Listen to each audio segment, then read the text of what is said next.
our first practice, we were playing 4-on-4, and the ball went out of bounds. And our coach yelled, "There's no out of bounds!" And then next thing you know, people are rolling around. We're basically in the stands trying to get this ball. Like that was definitely a rude awakening.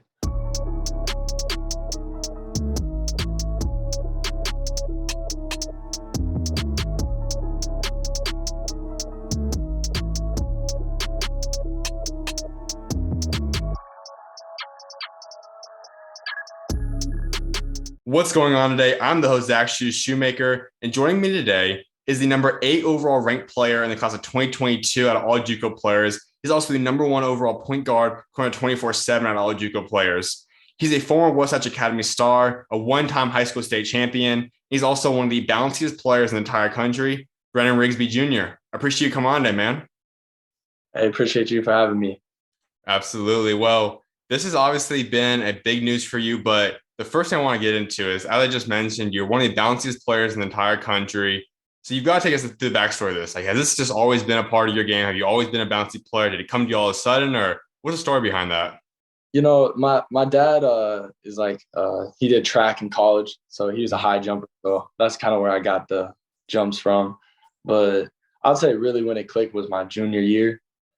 It kind of I went for Christmas break, and then all of a sudden I just kept getting a little higher and higher.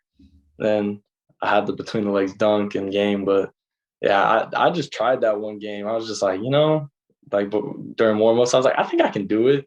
Why not? Let's try. And then I ended up hitting it. So yeah. Is that your favorite in-game dunk you've done, or have you been able to have another dunk that has beat that now? You know, that one, like a lot of people say that's my best one, but I have this one during like a AAU tournament where I went down the lane, and it was just like normal. I like dunked on a kid, so that's personally my favorite. But yeah, Are there any other dunks that you've been working on that, if you have the right opportunity, you want to be able to throw down in a game? I would really like to do like a 360 between legs. I think that would be really cool. Just get in a game. I don't know anybody's that done it, so I think that would be cool.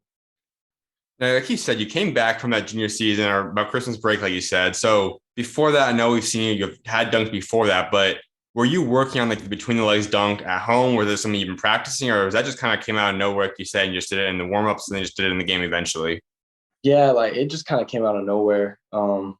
During our warm-ups, like I always try to mix in, try to get a couple dunks, get the legs going, and then shoot, get my shot going. And I kind of ran out of dunks one warm-up, and I asked one of my teammates, I was like, what should I do? He's like, try it between the legs. And I tried it and I got it. And I was like, holy crap, I did not expect that. And then yeah, so then I just kept trying and just getting better at it. Well, we're gonna get into some other dunks down the road and all that too, but I want people to get to know your story because it's obviously been a unique journey. You've been at a couple different high schools before. Now you've taken the JUCO route, and as we just talked about too, you're also going to Oregon. But I want people to get to know how you became the player that you are today. So we had all the way back for yourself. You're originally from Beque, Colorado. Take us to that. Like, what was it like growing up out there? It's 500 people, super small town. So I was lucky enough to get the key to the gym, and that's where if it wasn't for them, I wouldn't have fell in love with basketball because I could literally go anytime I want. I mean, my dad would go at like midnight sometimes, but like it didn't matter. I could get in anytime I wanted to, and that's where I fell in love and just kept playing. And because basketball is one of those games that it's fun to work on. I think Mm-hmm. you know it's one of the best sports to go work on. You can be by yourself, you can have somebody, and growing up there, I was lucky enough to have the gym to myself really and just work every day on my shot and try to get better and better. And then my junior year, I ended up transferring to Wasatch because I was trying to play better in national competition. Mm-hmm. And that I think my junior year went pretty well. COVID kind of ruined that. The end of the season, I really wish we could have got to play Geico out, but then COVID happened my senior year, and that kind of just, I would say, hurt me in a sense for recruiting aspect. Just, no one really got to get out to see anybody. And then with the whole COVID year, everybody's like a freshman still. And so that ended up, but I found a great coaching staff with GH and Chad and everybody here. And I've been able to develop. And I think this year was really great for me. When you were growing up, I know you already said that your dad ran track, I believe. So Was that kind of the sport you ever pursued at all for yourself, or was it basketball from the get-go, or when really was the point you started saying, I want to try playing basketball, and how did that ball first get put in your hands? I always played basketball, but I actually was a big like I loved football. I wanted to be a football player when I was growing up, and it was about fifth grade. Again, because our school was so small, they would allow fifth graders to play in middle school. Hmm. So once I started playing in middle school with everybody, I just really loved it. I was like, this is way better than that football. I'm gonna try to really go at this. And then I ended up I would go over on the weekends to Denver. That was about like 4 hours away and play all over in Denver. And then yeah, that's just where it kind of started. Colorado as a state, there has been a lot of talent come out of there. There's still countless players, but a lot of the stories from the majority of the Colorado players, at least, is similar to yours in a sense. Like guys that come out not really known a lot. And obviously, you just had to go to Utah and Wasatch for a little bit too. But a lot of those guys that are born out there in Colorado, they just don't get the attention. There have been a few different guys that have, obviously, but for the most part, it's a lot of slept on guys. They don't get the attention nationally, at least. What's kind of the story behind that? Like, why do you think so many guys come out of Colorado that are slept on or don't get the respect or attention that they probably deserve? I would say Colorado's a little behind on like getting out nationally. I would say like because they got Billups and Colorado Hawks. Those are like the two biggest AAU teams out there, Mm-hmm. and they don't really. I would say they don't get out nationally as much as like I would say California does, and all the like Texas schools and all that. I would say that's one of the biggest reasons. Would you say that you've always felt that you were a guy that could play at the Division I level, or when did that really start coming to you? I always had a dream, but I think once I moved out to Wasatch, I was like, yeah, this is really attainable for me. I always was a really skinny kid. I still really am. And that's something I'm really trying to work on and get my body bigger. But playing with people like Mike Saunders, who is Mm-hmm. probably the fastest guard in the nation in college right now. Like he's just so quick. Playing with people like him, Madi Siako, Foose at BYU, playing with all those D1 guys, I was like, yeah, I really can do this. So I want to go into your high school career. You originally started out at home. You played at Beque High. What led to that decision? Like, why was that the school you want to kick off your high school career at? It was just the hometown, Mm-hmm. They weren't ever really good, My dad played there, and they were good back then. And then 20 years later, they didn't have any really big success. So Mm-hmm. me and my friends all grew up playing with them. So I was just like, let's do it here, try to win state championship, and we ended up doing that my sophomore year. If someone came and told you at that point in time that in 5 years from that point, you're eventually going to be a guy that could choose some schools like one of your dream schools in Oregon, a school like Oklahoma, Wichita State, countless other schools as well, what would your reaction have been? I would have thought they were crazy. I never would have believed them. Just, being from that type of area, I didn't know much either. I didn't know a lot about the recruiting stuff of college or just in general about the whole way to get there. And I would have thought they were crazy. You go into that beginning parts of your high school career and you have a pretty great start. You're overall averaging almost 24 points a game with your first two seasons, 6 rebounds, 2.5 assists. The big one, obviously, is just sophomore season. We'll talk about in a second. But that first year for yourself, walk us through that a little bit. Like, what was your first year of high school like for you? Um, I would say it was a great experience just because getting to play varsity as a freshman, not a lot of people get that opportunity, and being able to just go out and play. Like my coach really believed in me. He was just like, "Hey man, just go play. You shoot the shots. Like I know you can make." And so I would say it was just a great overall experience to play like that. You go into your sophomore season, you don't lose a single game, 25-0, state champs. What was that year like? Oh, it was crazy because our team was pretty stacked that year, I'd say, and we always kind of were talking about how our practices sometimes would be better than the games because we knew each other like the back of our hand, and we would be competing every day. And I think that was a reason why we were special that year, and ended up going 25-0. Following that year, you end up transferring to Wasatch Academy then, and that's a decision that I respect a lot of guys doing. I think spending at least 1 year at a prep level or national schedule, or whatever it is huge for a lot of players. And oftentimes you see it when a guy finally reaches pretty much all they can get from a state. When you look at going undefeated, you're already winning everything you pretty much wanted to accomplish throughout your sophomore season.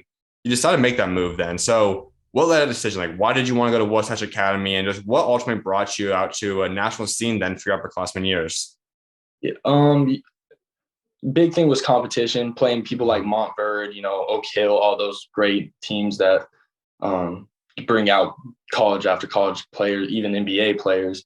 And I would say that was a big reason. And then Wasatch, they reached out to me, Mm-hmm. and I thought it was a good fit. Like that's one of the biggest things is having a fit. And I thought it was a great fit. One of the biggest reasons for me, at least, that I love guys taking that move is, like you said, you get to go up against the Montverdes and all the other great schools too. But this is practices when you're going up against a guy, and you list some of them, but their first year going up against guys like Leo, who's up there at Fresno State now, going up against Caleb, who's obviously a great player at BYU. Monty obviously is out there at Michigan State. Mike Saunders, as you said, one of the quickest guards in the country at Cincinnati, and the list goes on. How big was that for you just to play against those guys day in, day out, go to work against them, practice, go to scrimmage them? Like, what was that like? Oh, it was huge because, one, it gave me confidence in myself to be able to do what I do. And then to play defense against those guys, like there's not a lot of places where you can play defense, where you got to play defense against 5 D1 players, Mm-hmm. and playing against like last year with Nolan Hickman, McDonald's All-American at Gonzaga, like he's a great player. So, trying to guard him every day, that's like, he's a great player. So it develops your skills playing defense, going up against him. Just you get better and better every day. For that first season you're there, so your junior season, what was your favorite memory, the craziest thing that happened? Like, what was the biggest practice story for you during that first year you're at Wasatch? Ooh, practice story. I would just say how competitive the practices would get. Like we'd go at each other every day in, day out. And, everybody, you get some talking back and forth, and then you hit a shot, it gets loud, everybody's talking. I would say those are some of my best memories there. Who was the best trash talker on that 27-2 team in your junior season? Probably Mike Saunders. I'd have to give it to Mike. He's good. He's good at it. Who would you typically go up against? I know you're the point guard too, so I know you and Mike kind of were backups for each other, but I'm sure you also guarded other guys too. But who was the guy you loved going up against the most on that first year you're there? I would say him because he's fast, physical, and just a great overall point guard. So it's someone that I'd love to try to guard. Even though he gave me bucks here and there, like I just had to try my best. Try to guard him every day. I know it also had to be difficult in a way for yourself too, because you obviously went from a situation where you're dominating, and this is the same case for every guy that goes out to a prep scene, but go from being the guy, you're always the guy that's going to be scoring a lot, have the ball in your hands, to then end up playing some type of role where obviously it's a team effort completely, everyone's talented. How did you embrace that role, and how much did that help you then throughout your career, just having to kind of learn a role your first year there?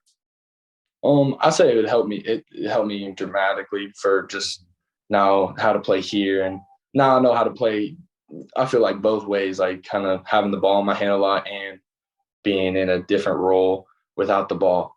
And yeah, it was huge for my development, I'd say, because I was used to having the ball in my hand every play, basically making decisions, and then you got to learn how to trust guys, how to move off the ball, and that was huge for sure. I also want to ask you too, because a lot of guys that you see end up having the type of bounce that you have, where it's not just a guy that can just dunk the ball, but a guy that can obviously legitimately play basketball simply just based off your athleticism. And that's all you had in your game. Sometimes guys get relying on that a little bit too much. Some guys just become only focused on just being able to use athleticism in games. You also have another aspect to your game too. You've been able to score at a high level as well, shoot the ball. How have you been able to balance all those aspects still and obviously utilize your athleticism, but also expand and add other pieces to your game? Oh, I'd say just trying to work every day about like you're trying to make your flaws into strengths in a sense. Mm-hmm. You know, uh, I would say I used to shoot the ball a little more than getting down to the into the lane trying to finish. And that's something I've been trying to work on, trying to get in to lane more and getting using my athleticism to finish over people through traffic and everything. And that's the biggest thing, just trying to make flaws into strengths. That first year there, you guys go 27-2. The next year is 18-7. You guys were able to go to Geico for your senior season. COVID shut down your junior year, so you guys weren't able to compete in that year and everything. But when you look at just the two teams that you were a part of, which one would you say was the best team? Ooh, I would give it to my junior year. I would say the junior year a little deeper from 1 to 10 almost, I would say. because Leonard Miller was on that team, and he's like the number 11 ranked kid this year. So yeah, I would say from 1 to 10, we're deep. During that junior season, as we talked about earlier, was when you put off the East Bay, you get viral for that. How did that change your life for yourself then? Because you go into that game, you're a great player and all that, but now you end up getting the media fame behind that as well. How did that change your life for you? And just how did you adjust to that then after that occurred? It was crazy. It was crazy just with I thought I was gonna get some follows from it. I was like, oh yeah, that should be pretty good. And then it blew up even more than I was expecting. And I would say just like how it really helped me was just kind of realizing how to balance things like that. Mm-hmm. And it was good to like learn how to balance that. Like I'm not on the level of like another ball, like he's getting millions, little freshman, but it really helped me like how to balance all that, like I would say highlight stuff in real basketball. And that's the biggest thing. That is when it gets kind of tricky for yourself and obviously your recruiting process as well. And I know you talk about it too, but I mentioned you guys don't go to Geico because of COVID. And that's what affects a lot of guys, in particular the 2021 guys that weren't ranked and committed yet. And then obviously the 2022 class were really the most affected guys in this whole COVID pandemic. So you guys don't get an AAU season, and then you basically just have to go through working out by yourself, preparing for your senior year. How did you work on your game, and just how did you try to get as best as you possibly could ready for that senior season? I was lucky enough to be able to kind of live with my coach at Wasatch during the whole COVID thing. He allowed me to come over and stay. I stayed there for basically the summer, like 3 months of it, and I just worked out with him. We had a gym, luckily, and I was lucky. There were some people that I knew that didn't even have a gym. They had to go outside and hoop out with the wind in their face, So I was lucky enough to be able to get in a gym, and so yeah, that's why. So were you not able to see your parents or your family for the most part then during the whole pandemic? Yeah, I would come back here and there. Like I would try to come back about like for 2 weeks or so, but I was really trying to get in the gym because I knew it was a big opportunity for me to be able to be in a gym with my coach. I want to go through the mental aspect for you though, because everyone knows that for a recruit, your dream is obviously to play at the next level. You want to play collegiately in some way, shape, or form. For you, obviously, it was Division I aspirations, and you weren't high regarded, obviously, as a recruit at that point in time. Didn't have offers and all that heading into that pandemic. You then go through that, and you knew that final AU season is typically the biggest one for a lot of recruits. It's your year to get exposure, get all that happening. How were you just dealing with that mentally? How did you go through that saying, this is my big chance. Yes, God, I can make a path for myself, and it's worked out now. But at that point in time, how did you deal with all that? It was definitely like a rough patch because it was just dark, you just don't know. It was like kind of running in the dark. You don't know what's happening with the whole COVID situation. I didn't know if I was going to have my senior season for a big part of that. And so I would say like it was definitely rough, but once I got playing again, I was just like, you just got to play. Like there's no need to worry about those things. Everything's going to work itself out in the long run. So someone then came and told you during the pandemic or even right before senior season that you're eventually going to be a guy that's going to go to Oregon, which was your dream school, and still have all those offers too. Could you have imagined that at that point in time? Definitely not, because it's a strange time. I would be like, wait, I don't even know how that would even happen. Mm-hmm. So, yeah. So let's go into that senior year then. A lot of guys move on to college, as it typically is for those prep schools. You guys do get some guys. Obviously, Fusini obviously comes back for another year. You guys add in Pop Isaacs once again. He comes back. Then you add in guys like Roddy Gayle. You guys get Robbie Armbruster, Nolan Hickman, who obviously, as he said, a top 30 ranked player, McDonald's All-American. You got Beque out there. A lot of more guys out there, more and more talent. What was that senior year like for yourself? It was great. It was great. We had a lot of great guys. Roddy's my dude. I love him. He's balling right now. Low key should be a McDonald's All-American, but I'll let that slide. But he's a killer. Robbie, I love him. He's out in Houston killing it. And then Pop, great player. Nolan, we had a lot of great players. I feel like if it wasn't such a weird year with COVID and everything, I feel like we could have got a little farther in that Geico situation, but it was a great year overall. What's the funniest or craziest story you've got about Roddy Gayle? Roddy, man, I would say it was our first tournament together, and I'm a really big fan of like Avatar: The Last Airbender, and it was our first tournament. Me and him were in the room together, and he turns on the Avatar. I was like, "You like Avatar?" He's like, "Oh, I love it," and we just went on for probably hours talking about it. So that's probably one of my funniest memories. Obviously, he's just a few months out from getting out to Ohio State and starting his collegiate career. What can Ohio State fans expect from him when he does get out there, he starts playing, whatever that's going to look like for his freshman season? What can Buckeye fans get ready for and be excited for about Roddy Gayle? I'd say he's just a great overall player. He can pass it, score it, great athleticism, got a great shot too. He's the full package. Great player. The other guy on that team I also want to touch up on, Nolan Hickman. What's the funniest or craziest story you've got about being around Nolan for that season? One time when we were in quarantine, we were all just on Warzone, Call of Duty Warzone. I remember when we got a dough, we were all running around through the hallways making so much noise. Everybody got mad at us. That was hilarious. Another aspect about that, I know especially your junior season, I'm not sure if you was there as much your senior year, but George Shaw, I know, has also had a big role for Wasatch Academy, and just having a guy that's an NBA player, a guy that's been there for a long time, has been extremely successful throughout his career. What was it like just being around George Hill for the amount of time that you were around him for, and just what did you learn from being around him? He has a great IQ, great mind for the game, and he teaches so many things that you wouldn't even think of, and like that, the little details that he can teach is insane. Well, then, as you said too, you guys go out there to Geico, you get experience that. It was short-lived. You guys ended up losing to Compass, but it still was getting to go to one of the biggest tournaments in the country, the biggest one for high school. What was that like? It was great, being able to travel to there and play in that big of a tournament, like where I grew up watching it on ESPN, being able to say like, "Hey, I played in that tournament," like it was great. It was amazing. Well, let's get into that recruiting process that you then go through. And you were, once again, we talked about, you have the tension nationally in terms of on social media, you have people get to know your name, you're just on a Geico team. You end up going to the JUCO route. You go to Northwest Florida State College.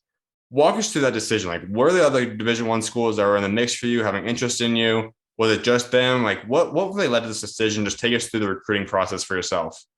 So the staff here, they were at East Tennessee. I was looking at them really hard, and then they ended up coming down here. And once I was talking with GH, he's developed pros with Van Vliet. That's an all-star. Landry Shamet, a lot of pros, and just knowing that he's helped those guys get to the next level, I really thought that would be great for me to develop and have him help me out. So was this decision to go JUCO, was it something that there were any other Division I programs having interest in you? Was a school even, maybe not even like in Oregon, but some of the schools having interest in you? Or was it pretty much just saying, I want to go the JUCO route? Or really was it just this whole coaching staff was really the only people heavily pursuing you? The coaching staff here was definitely they were pursuing me the most. But then like there's other schools, but they just weren't as serious because they just didn't know who was going to have to come back with the whole COVID situation. And so I would just say they were always on me the most. And that's something I loved about it. You choose this JUCO route, and I know a lot of people look at it, and some people might not be as high on it as some people are. I'm someone that's obviously, if that's what God's got in store for you, it can help a lot of guys, and that's for countless reasons. But the biggest one, I think, is being able to get that dog mentality, because it's not as easy as it is for a lot of different levels. They don't have necessarily as much funding as some of the schools do at a Division I level. They don't get a lot of different things. So it creates a much more dog mentality type of personality in guys. You have to fight and grind for your next opportunity at a collegiate level, a D1, D2, whatever it is. How much have you just learned in that aspect throughout this past year? When I first got to JUCO, I didn't really know the whole – in Colorado, there's not a lot of JUCO. I didn't know the whole – just anything about it, really. And once I got here, just like you said, that dog mentality, you got to fight for everything, because we had a jamboree in late June or maybe early July maybe. And it was like every game was a fight, like everybody's scrapping, everybody's hustling, because you don't know, like you're maybe a D1 opportunities around the corner just because you dive on a loose ball. And then you got players that come down from D1 that are trying to show, hey, I can do it still.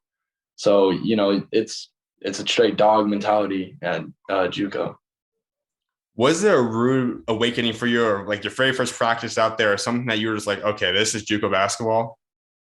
Oh yeah, definitely. Our first practice, we were playing 4-on-4, and the ball went out of bounds, and our coach yelled, "There's no out of bounds!" And then next thing you know, people are rolling around. We're basically in the stands trying to get this ball. Like that was definitely a rude awakening.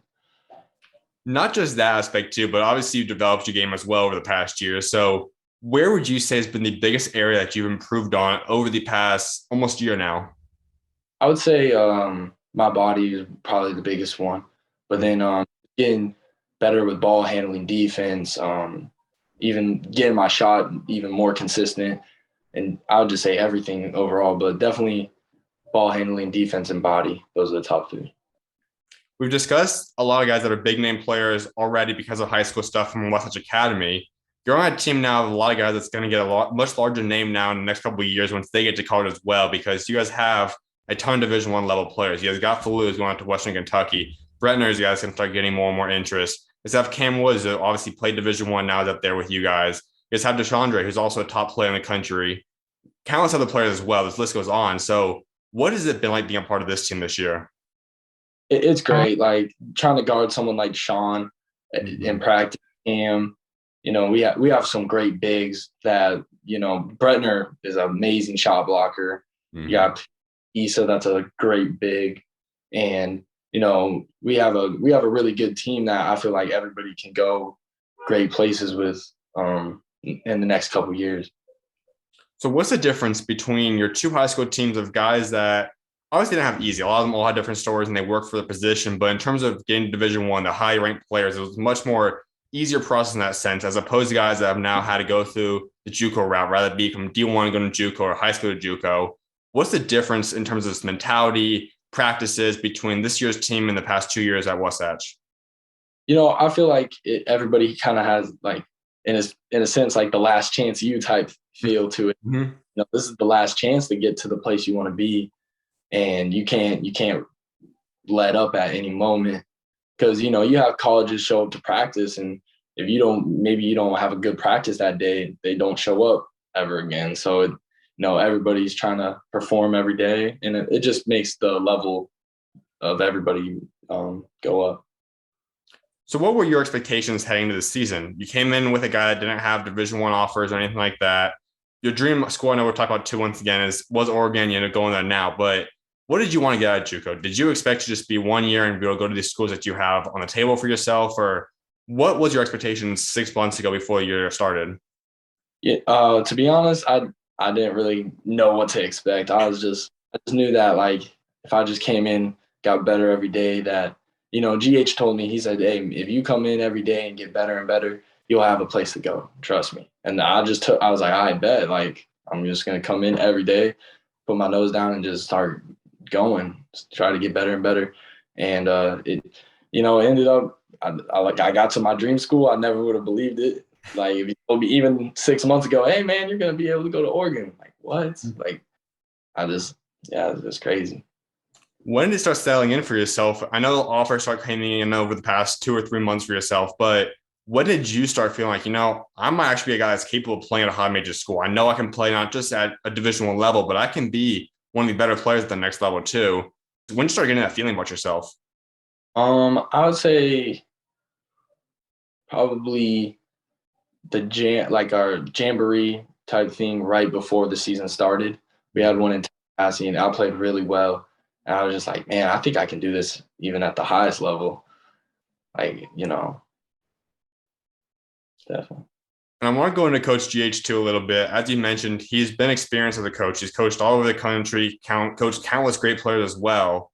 What's it just been like learning from him over the past year or so in your life? It's been great.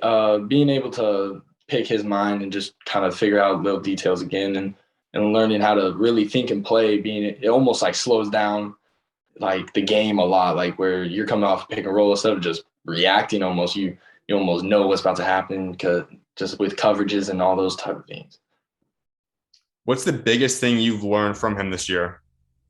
Biggest thing, I would say like almost in a leadership role, trying to lead. And he says you got to know how to talk to certain players, certain people, kind of get on them more. Certain players you can't. I would say that's one of the biggest things I've learned. Your season's almost coming to a close now. You guys have a couple more weeks till the tournament starts for yourself, and then obviously it's the tournament time. It's win and go home, all that. What do you want to accomplish now? Because you're committed. That's all out of the way now. It's not that type of pressure on you anymore. What do you want to just get done in the final games of your JUCO career? I definitely want to try to win the state tournament here in Florida, and then I always want to win a national championship. That's the biggest goal. That's the number one goal. And to be able to do that, that would be great. Well, let's get into this recruiting process because it's much different than some of the guys we even talked about earlier from Wasatch Academy. This has been a quick journey for yourself. Just 6 months ago, you still, once again, did not have the offers you're at today. Then all of a sudden they come in over the past few months. I know you didn't get to go on too many visits. I think you went on one to Mercer, a couple of schools possibly even. What was this whole process like? And just kind of who did the schools really come down to? We know Oregon's where you go, but what really was the final schools in your mix for you? Oregon, definitely. But I would say Mercer. I love the coaching staff at Mercer. They're great people. Coach Gary, all the coaches there. I love them. They're great people. I think they're going to be a great team coming up. They got a program building there. And then Oklahoma, really like Coach Turner was the one recruiting me mostly out there. I think they got a great thing building there too. Was the plan always for yourself to go 1 year of JUCO? Did you consider going 2 years, or how did the decision come to go 1 year and then go to Division I? Really, I was just looking for the best fit. If I didn't think I had a great fit, I knew I always could come back a year. And so that was the biggest thing, just finding the fit for me, what I felt was right. And yeah, I didn't know when I was going to pull the trigger, when it was going to be, but when I found the right fit, I was like, yep, time to do it. And that decision was Oregon. And as we talked about already a little bit, you grew up a fan of Oregon. I know I read somewhere too that you just were a fan pretty much from the beginning. What caused that love for you? Like, what was it about Oregon that you just loved about growing up? And just why did you always root for them growing up? Again, I was a big football fan growing up, and they were always on the TV, and I really loved this running back, Michael James, of Oregon. I even got a jersey of his, and I was a big fan of them, and always got to see them playing the national championship. They lost to Auburn, but it just always growing up, like watching them. And then that just made me root for them on all type of sports, from basketball to, track, everything. You officially get that offer from Oregon. What went through your mind? It was just surreal because I was just like, holy crap, like this has been the dream since I was a little kid to be. Like, it is pretty insane. From that point when that offer came in until you commit, when did you know Oregon was where you wanted to go? Was it right after that phone call you said, you know what, Oregon is the school to be. I don't think I'm going to go anywhere else. I don't know how anyone could beat them. Or when did that decision come? You said, you know what, I see myself being a Duck. I'm going to go to the Pac-12. I'm going to play for Coach Altman. I would say it was about a week later, because a lot of schools, they'll like offer you and then just not contact you for a while. And they just were always talking to me. It was about every day or about, every other day. They were always talking to me, making sure I was good. And it didn't even have to be about basketball. It was just about life, everything. And just that type of a commitment to me, I just knew that was the right place. When you call Coach Altman and the coaching staff, you tell them that I'm coming to your school. You guys got me. How did you tell them? And just take us to the story behind that.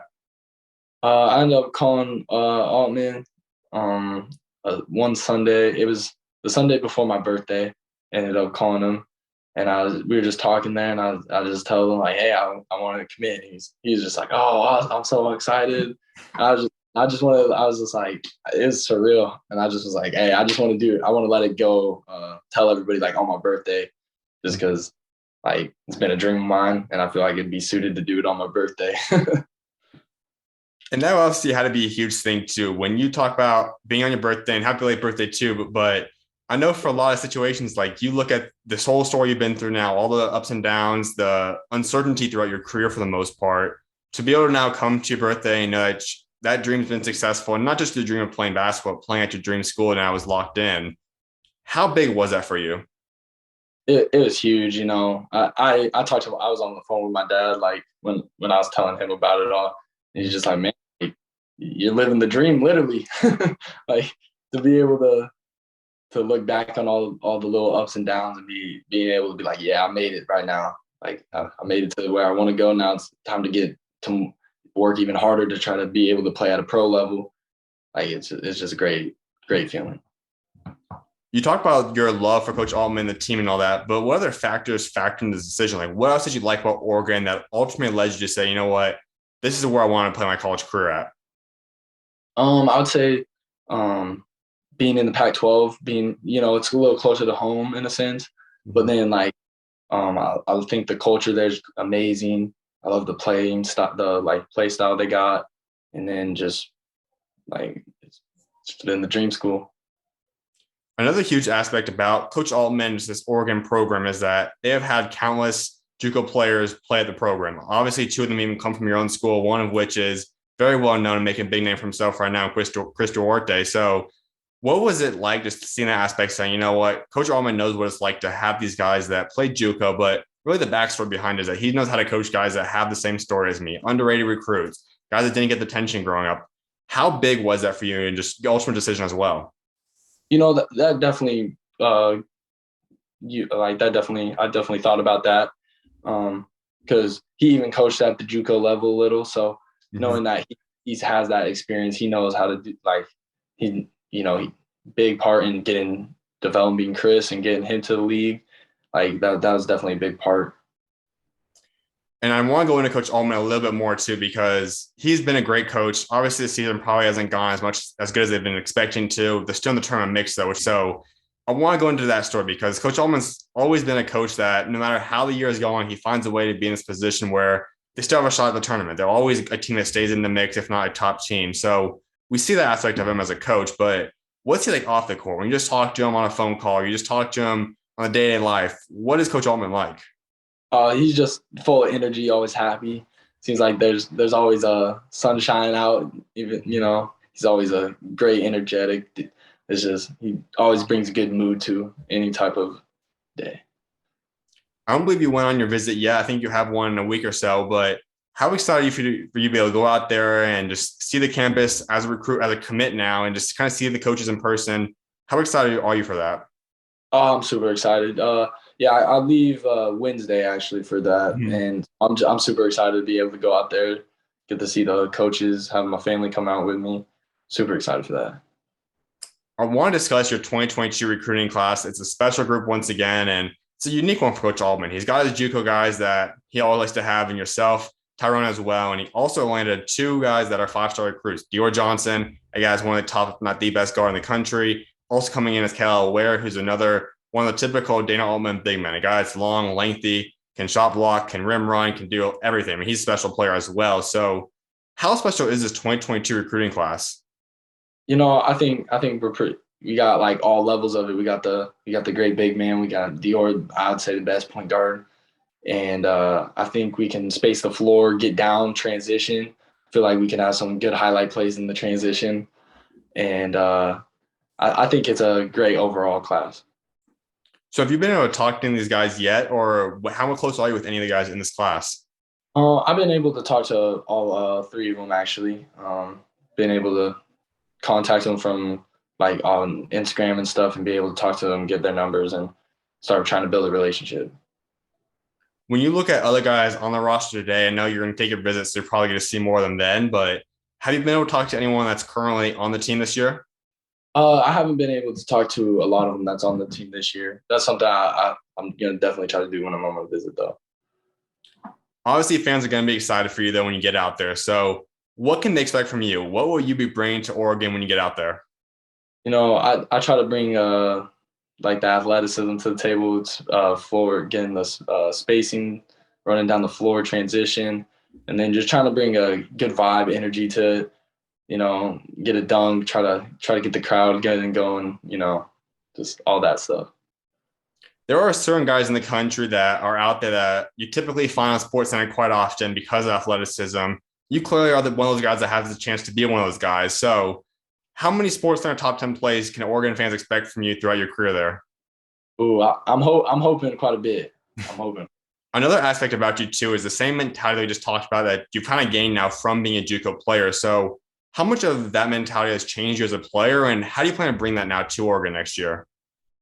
I definitely think it's changed me a lot. I think trying to get that dog out, trying to, you know, I think I think everybody loves that type of player that gets the energy going, you know, diving on the floor, getting loose balls, and I think it would be great.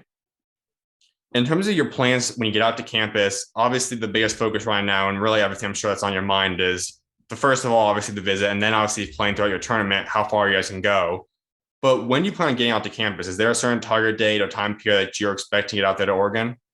Uh, at the moment, I don't know. I'm probably gonna expect sometime in June though. That's usually when. But so yeah. I have to imagine too that there are some guys that either you compare yourself to, guys that you watch, maybe a couple of different guys. Who are some players, maybe even one specifically, that you've in a way modeled your game after? You just take pieces from and apply those pieces into your game. I've always tried to be like I love Devin Booker's game, Steph Curry, and Trey Young is someone that I've been watching a lot lately. Really, just all the premier point guards and guards in the league. Like I love Damian Lillard's game. There's always little Chris Paul's mid range is undefeated. You know, like just little details of everybody's game that I love trying to pick out of.